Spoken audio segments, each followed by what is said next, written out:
Hello everyone, welcome back to my channel. आज का हमारा टॉपिक है profit and loss appropriation account. सबसे पहले इसका मीनिंग समझते हैं। तो प्रॉफिट एप्रोप्रिएशन का मतलब क्या होता है? एप्रोप्रिएशन का मतलब होता है डिस्ट्रीब्यूशन। तो जो भी हमारा प्रॉफिट है उसको डिस्ट्रीब्यूट करेंगे, उसके लिए हम profit and loss appropriation account बनाते हैं।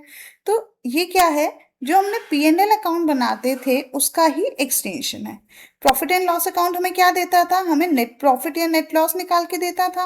अब इस नेट प्रॉफिट या नेट लॉस को हम क्या करेंगे? जो भी पार्टनर्स हैं उनमें डिस्ट्रीब्यूट कर देंगे। तो ये डिस्ट्रीब्यूशन होगा कैसे? वही चीज क्या दिखाता है? वही दिखाता है हमारा P and L appropriation account. तो अगर हमारी डीड अलाउ करती है तो इसमें हम पार्टनर्स की सैलरी देंगे, उनका कमीशन दिया जाएगा, कैपिटल पे इंटरेस्ट दिया जाएगा। अगर आपने कोई ड्राइंग्स ली होंगी तो उस पर इंटरेस्ट देना होगा। रिजर्व्स बोले होंगे तो रिजर्व्स भी आएंगे, और उसके बाद जो अमाउंट बचेगा वो सारे पार्टनर्स में डिस्ट्रीब्यूट हो जाएगा। तो बेसिकली हम यहाँ पे हमारा जो नेट प्रॉफिट है उसको पार्टनर्स में कैसे कैसे दिया है, उस प्रॉफिट का क्या किया है, वो चीज हम यहाँ पर शो करते हैं। आगे चलते हैं और बात करते हैं इसके फॉर्मेट की। तो ये नॉमिनल नेचर का होता है। जो हमारा पीएनएल एप्रोप्रिएशन है वो नॉमिनल नेचर का होता है।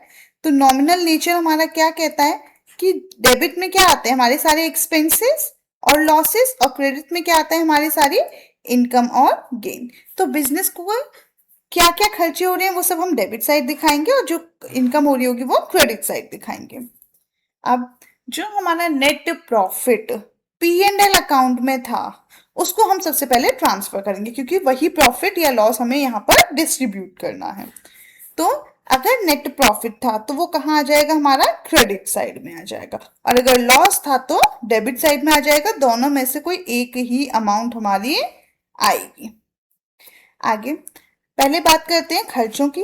तो अगर हमारा नेट प्रॉफिट था तो उसमें से क्या क्या देंगे हम? इंटरेस्ट ऑन कैपिटल, पार्टनर्स को कैपिटल पे जो इंटरेस्ट देना है वो देंगे, पार्टनर की सैलरी दी जाएगी, कमीशन दी जाएगी, रिजर्व दिया जाएगा। ये सब हमारे खर्चे हैं तो डेबिट साइड है। वहीं पर अगर पार्टनर ने कोई ड्राइंग ली है तो उस पर जो इंटरेस्ट होगा वो उन्हें देना पड़ेगा, इसलिए वो क्रेडिट साइड आया है।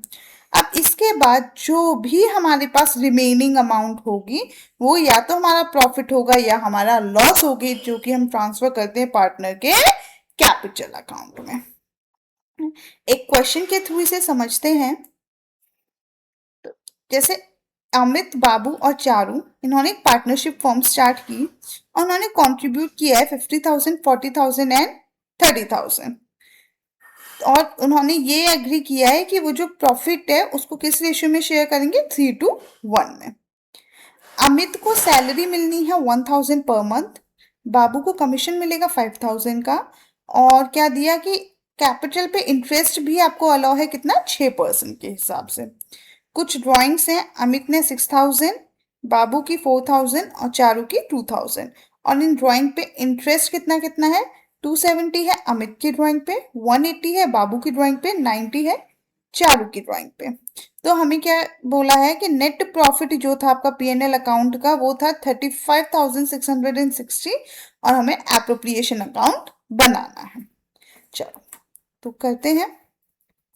जस्ट तो सबसे पहले हमें क्या करना है? जो भी हमारा नेट प्रॉफिट था उसे हम डिस्ट्रीब्यूट कर देते हैं। तो नेट प्रॉफिट हमारा कहाँ आएगा? नेट प्रॉफिट हमारा क्रेडिट साइड आएगा। तो by P and L profit and loss account net profit कितना है? नेट प्रॉफिट हमारा ये है 35,660। ठीक है। अब इस प्रॉफिट में से अपने खर्चे दिखाते हैं। सबसे पहले क्या मिल रहा है? अमित को सैलरी मिल रही है, तो अमित सैलरी कितनी मिल रही है? अमित को सैलरी मिल रही है 1,000 पर मंथ। तो पूरे साल की कितनी हो जाएगी? 1,000 इंटू 12, दैट इज 12,000। बाबू को कमीशन मिल रहा है, तो 20 कमीशन। कितना मिल रहा है कमीशन? कमीशन मिल रहा है 5,000 का। उसके बाद आएंगे आईओसी है, तो इंटरेस्ट ऑन ड्राइंग्स तीनों को है, तीनों ने कैपिटल कंट्रीब्यूट किया तो तीनों की आईओसी आएगी। तो आईओसी कैलकुलेट कर लेते हैं। कितना बोला है, इंटरेस्ट ऑन कैपिटल बोला है 6% पे। तो अमित ने कितना लगाया है, 50,000। 50,000 का 6% कितना हो जाएगा, 50,000 का 6% हो जाएगा 50,000 इंटू 6/100, दैट इज 3,000। इसके बाद बी का कितना आ जाएगा, 40,000 कैपिटल है, इसका 6% दैट इज 6/100, ये हो जाएगा 2,400। और सी का है हमारे पास कितनी कैपिटल है, 30,000, और 30,000 का 6% हो जाएगा 1,800। तो यहाँ पर दे देते हैं इंटरेस्ट ऑन कैपिटल। ए की कितनी है, 3,000, बी की है 2,400 और सी की है 1,800। तो टोटल ये कितनी हो गई,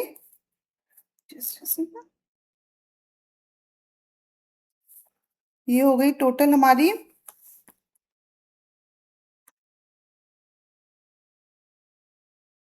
7,200। इसके अलावा हमें इंटरेस्ट ऑन ड्राइंग्स भी दिया था। इंटरेस्ट ऑन ड्राइंग तीनों के लिए दिया हुआ है, ए बी और सी तीनों का कितना कितना दिया है, let's see. Interest on drawing दिया है हमारा 270 है अमित का, 180 है बाबू का, और चारू का कितना है, 90। तो टोटल इंटरेस्ट ऑन ड्राइंग्स हमारी कितनी हो गई, ये हो गया हमारा 540। अब हम कैलकुलेट कर लेंगे कि हमें प्रॉफिट हुआ या लॉस हुआ।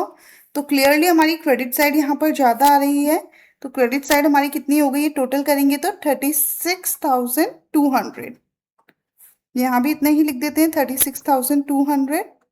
बैलेंस कितना बच गया हमारे पास, बैलेंस आ गया है 12,000 का। अब ये जो 12,000 है, ये क्या है, ये हमारा प्रॉफिट है।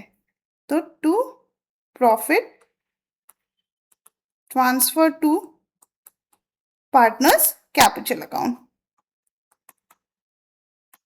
तो ये ए बी सी तीनों में डिस्ट्रीब्यूट हो जाएगा, कितना कितना जाएगा कर लेते हैं। क्या रेशियो था एबीसी का, एबीसी का था 3:1, ठीक है। तो ए को कितना मिल रहा है, 12,000 का 3:1 रेशियो है, 3:2:1, यानी कि ए के पास कितना है, शेयर कितना जाएगा 3 बाय, टोटल कितना है ये 6, 3/6।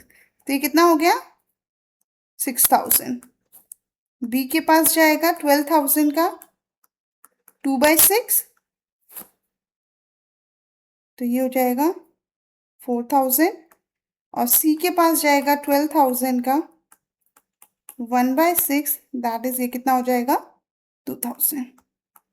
तो ये कितना कितना आ गया, ए का आ गया हमारे पास 6,000, बी का आ गया हमारे पास 4,000 और सी का आ गया हमारे पास 2,000। तो ये आ गई हमारी प्रॉफिट। तो आई होप यहाँ तक क्लियर होगा, बाकी नेक्स्ट क्लास में करेंगे। अगर वीडियो अच्छी लगी हो तो लाइक कीजिए, सब्सक्राइब कीजिए, शेयर कीजिए। मिलते हैं नेक्स्ट क्लास में।